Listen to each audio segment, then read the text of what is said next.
우리는 살아가며 마음이 상하는 순간들을 경험하기 마련입니다. 누군가의 날카로운 말 한마디, 또 이해받지 못할 때, 또 기도한 만큼 이 상황이 변화가 되지 않을 때 우리는 현실 앞에 주저앉을 때가 있죠. 때로는 하나님이 멀리 계신 것처럼 느껴지고 우리 삶은 침묵 속에 갇혀 버린 것처럼 느껴질 때가 있습니다. 지금 사도 바울이 이 서신서를 쓰고 있을 상황이 그러한 상황이었습니다. 감옥이라는 이 극한 상황에 갇혀 있는 것이죠. 그런데 이 서신서, 특별히 빌립보서를 보면 이 탄식과 절망의 언어가 아니라 기쁨과 감사의 언어로 가득 차 있습니다. 빌립보서를 이 기쁨의 서신이라고 하는 것이죠. 감사와 기도는 이 상황을 초월한 신앙의 모습을 보여주는 것입니다. 이 빌립보서가 쓰여지는 이 배경은 그러나 아이러니하게도 이 고통과 억압의 현장이었다라는 것입니다. 바울은 로마 감옥에 갇혀 있었고요. 외부의 도움이 없으면 생존하기가 매우 어려운 상황 가운데 있었는데 그때 이 빌립보 교회 성도들이 이 바울을 도와줬다라고 합니다. 그리고 그 도움을 받았기 때문에 이 빌립보 교회 성도들을 생각하며 이 감사와 기도의 편지를 보내고 있는 것입니다. 오늘부터 이 빌립보 말씀을 함께 나누는데요. 이 빌립보는 이 마게도냐 지방의 주요 도시입니다. 로마의 식민지였고요. 정치적으로 군사적으로 중요한 거점이었습니다. 로마의 퇴역 군인들이 많이 머무르던 지역이 이 빌립보 지역이라고 합니다. 이곳은 로마 시민권을 가진 이들이 많이 살았고 율법에 익숙하지 않은 이방인들이 모여서 세운 교회가 있는 공동체이기도 합니다. 바울은 유대인 회당을 중심으로 도로를 중심으로 이 복음을 증거했습니다. 이 바울이 선교 전략 중에 하나가 뭐냐면 로마가 만든 도로를 이용했고요. 물론 이제 지중해로 옮기면서 배를 이용했지만 대부분은 이제 도로를 이용했습니다. 그리고 이 바울의 선교 전략 중에 하나가 항상 유대인들이 회당에 있으면 회당에 들어가서 먼저 말씀을 증거해서 그들을 이제 기독교로 예수를 믿는 사람으로 이렇게 변화시키는 사역을 했는데 이 빌립보 지역에는 유대인의 회당조차 없었어요. 그래서 어떻게 합니까? 루아디아라는 여인을 만나서 강가에서 복음을 전하고 그녀의 집에서부터 이 빌립보 교회가 시작되었습니다. 이 빌립보 교회가 그러한 상황에 있다라는 것들을 우리가 염두하고 오늘 이 바울이 이 빌립보 교회를 향해서 세 가지 기도를 드립니다. 교회를 위해서 세 가지 기도를 드리는데 이것은 절망 가운데 처한 사람이 누군가를 위해서 중보 기도하는 내용일 수도 있지만 그런 상황 속에서도 우리가 감사와 기도를 잃지 않고 드릴 수 있는 이 기도의 본질이 잘 드러나는 내용을 담고 있습니다. 1장 9절을 보면 사도 바울은 이 빌립보 교회를 위해서 지식과 총명으로 풍성해지도록 그러한 사랑이 되도록 기도하고 있습니다. 1장 9절 말씀 한번 읽어보겠습니다. 내가 기도하노라 너희 사랑을 지식과 모든 총명으로 점점 더 풍성하게 하사. 빌립보 교회를 위해서 중보하는 내용인데요. 이 빌립보 교회를 위해서 어떻게 기도합니까? 그들 성도들이 이 사랑이 풍성해지도록 기도하고 있는데 어떠한 사랑이 전제가 무엇입니까? 지식과 모든 총명으로, 지식과 모든 총명으로. 그것이 전제가 된 사랑이 있었으면 좋겠다라고 하는 것이죠. 여기서 이 본문에 나온 이 지식과 총명을 겸비한 사랑이라고 말할 때 이 지식이라는 것은 단순한 정보를 아는 것, 그것을 넘어서는 지식을 의미하고 있습니다. 바울이 언어를 사용할 때는 그 의도적인 이유가 있어요. 이 1세기 초에 있던 이 교회의 가장 큰 이단은 영지주의였습니다. 영지주의, 그노스틱. 그 지식이라는 어원을 갖고 있는 이 영지주의자들은 이 헬라 철학의 영향을 받아서 영과 육, 이원론적 사고를 갖고 있었고 영은 선하고 육은 나쁘다라고 이 교회 공동체 안에 들어왔어요. 그래서 예수 그리스도의 그 인성을 부정하기도 했습니다. 이런 영지주의적 흐름이 오늘날 이단 안에도 계보가 있지요. 이 바울은 그래서 이 지식인데 이 지식이 무엇이냐? 이 영지주의들이 말하는 그런 지식을 의미하는 게 아니에요.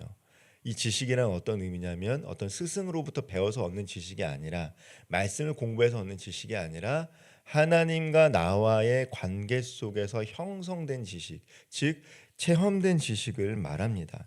하나님과 관계 속에서 얻게 되는 그 체험적 지식, 하나님의 뜻과 성품을 아는 지혜로운 지식을 의미합니다. 총명이라는 것은 무엇을 의미합니까?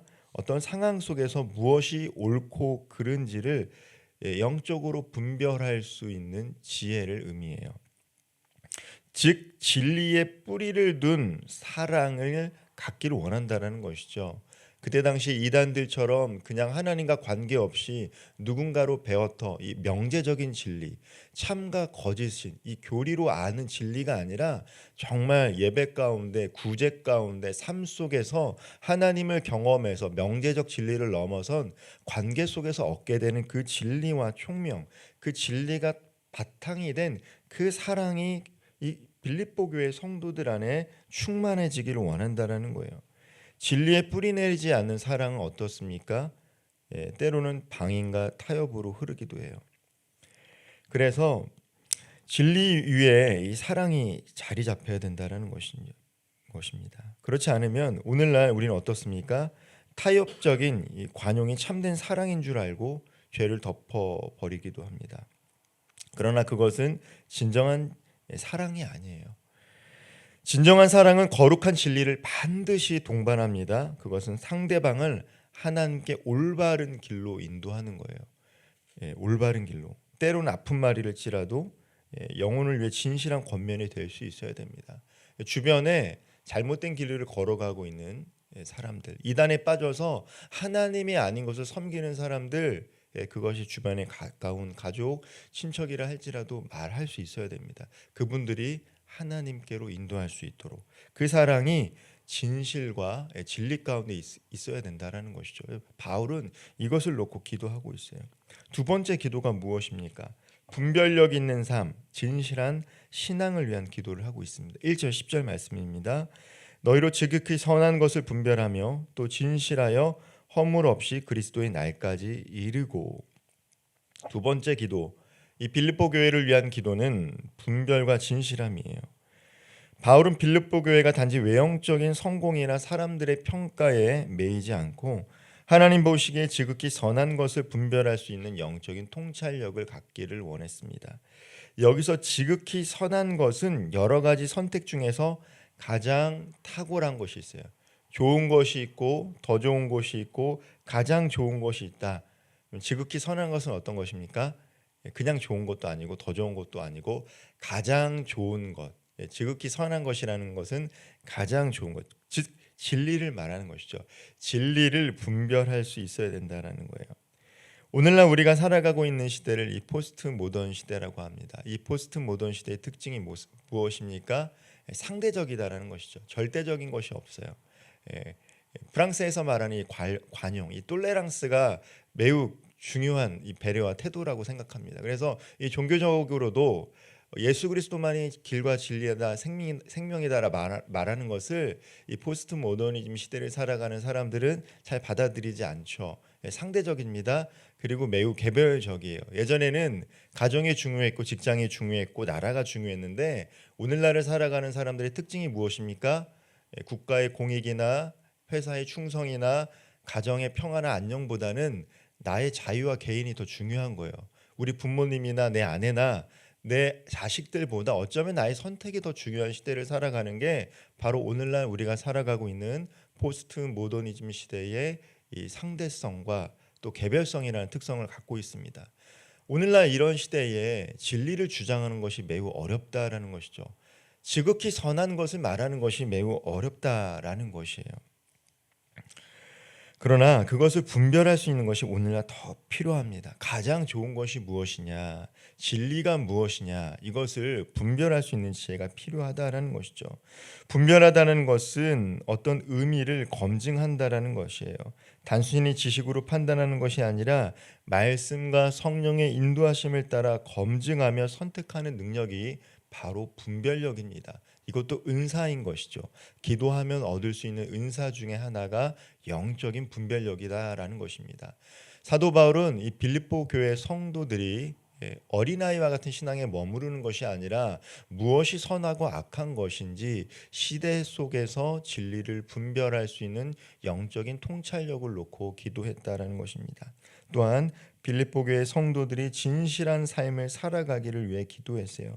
여기서 말하는 진실함이란 어떤 의미를 갖고 있냐면 태양에 비추어 보아 깨끗하다라는 뜻을, 이 원어적인 의미를 갖고 있습니다. 즉 하나님 앞에서 숨김없이 살아가는 삶이 진실한 삶이다라고 할 수 있어요. 여기서 말하는 진실한 삶에 반대되는 것이 바로 허물 없는 삶이죠. 바울이 얘기한 이 허물 없는 삶, 진실한 삶은 완벽한 삶을 말하는 것은 아닙니다. 완벽한 사람은 없습니다. 하나님 앞에서 살아간다라는 것은 완벽한 것을 의미하는 것이 아니라 때론 죄의 유혹에 의해서 넘어질 때가 있고 인간의 연약함으로 인해 넘어질 때가 있습니다. 그러나 하나님 앞에서 살아가기 때문에 죄 앞에서 몸부림치면서 살아가는 것이죠. 넘어지더라도 다시 일어나는 삶. 그것은 완벽하진 않지만 온전한 삶을 추구하고 있는 거예요. 사도 바울은 이 빌립보 교회 성도들이 그렇게 살아가기를 원했어요. 완벽한 사람이 없다라는 것을 알았습니다. 그러나 하나님 앞에서 살아가면서 온전한 삶을 살아가기를 위해 기도했다라는 것이죠. 그리고 마지막으로 교회 공동체를 위해서 어떻게 기도하고 있습니까? 그리스도께 거하며 열매 맺는 삶을 살아가기를 놓고 기도하고 있습니다. 11절 말씀 제가 읽어보겠습니다. 예수 그리스도로 말미암아 의의 열매가 가득하여 하나님의 영광과 찬송이 되기를 원하노라. 마지막으로 바울은 빌립보 교회 성도들이 정말 열매 맺는 삶을 살아가기를 원했습니다. 어쩌면 모든 목회자들이 성도들을 목양하는 가운데 그들의 영혼을 위해 기도할 때 그 개인과 그들의 가정과 교회에 맺기 원하는 모습일 것입니다. 특별히 의로운 열매를 맺기를 원한다라고 하는데요. 이 의라고 하는 디카이오시네라는 것은 우리가 흔히 말하는 정직 이런 의미를 포함하고 있지만 많은 경우는 의롭다라는 것은 하나님과의 관계를 의미합니다. 우리가 의롭다라고 하는 것은 뭐냐면 우리가 정직하기 때문에 그런 의미로 의인이라고 말하기보다는 하나님과 관계 속에 있기 때문에 그 상태를 의로움으로 간주하는 거예요. 예수를 믿었다라는 것을 의롭다라고 하는 것은 뭐냐면 예수를 믿었기 때문에 우리가 하나님과 그 관계 속에 있기 때문에 의로운 자라고 성경은 이야기하는 것입니다. 즉 하나님과 올바른 관계 속에 있는 자는 열매를 맺는다라는 것이죠. 그런데 그 열매는 무엇입니까? 갈라디아서 5장 22절과 23절에 나오는 성령의 9가지 열매처럼 인격의 변화를 수반하는 열매와 함께 선한 행실, 내적으로는 인격의 변화요, 외적으로는 선한 행실을 하는 것, 하나님을 위해 선한 사업을 하는 것, 이웃사랑, 진실한 말과 행동들을 포함합니다. 그렇다면 성도들이 어떻게 이러한 열매를 맺을 수 있겠습니까? 예수님께서는 요한복음 15장에서 포도나무와 가지 비유를 통해서 가지가 열매를 맺는 비결은 줄기에 붙어 있는 것이라고 이야기합니다. 우리가 그리스도 안에 거하면 우리의 힘이 아닌 성령의 능력으로 때가 되면 열매를 맺을 수 있다라는 것이죠. 바울은 그 열매의 궁극적인 목적이 하나님의 영광과 찬송이 되기를 원했습니다. 우리가 잊지 말아야 할 것은 열매 자체보다 더 중요한 것은 하나님과의 친밀한 관계 속에 있다라는 것이죠. 예배와 말씀, 기도와 순종을 통해 우리는 예수 그리스도 안에 거하고 그분 안에 자라며 결국 때가 되면 우리의 삶과 가정과 교회 가운데 성령을 통해서 맺게 되는 열매가 있게 될 줄 믿습니다. 오늘 우리가 살펴본 기도의 특징은 단지 특정한 교회, 빌립보 교회를 위한 기도만이 아닙니다. 시대를 초월한 기도의 모범이 될 수 있습니다. 우리 개인을 위한 기도가 될 수 있고 우리 가정을 위한 기도가 될 수 있고 누군가를 위한 중보 기도가 될 수 있습니다. 그 기도는 고난 앞에 흔들리지 않고 상한 마음 앞에서도 방향성을 잃지 않았다라는 게 중요해요.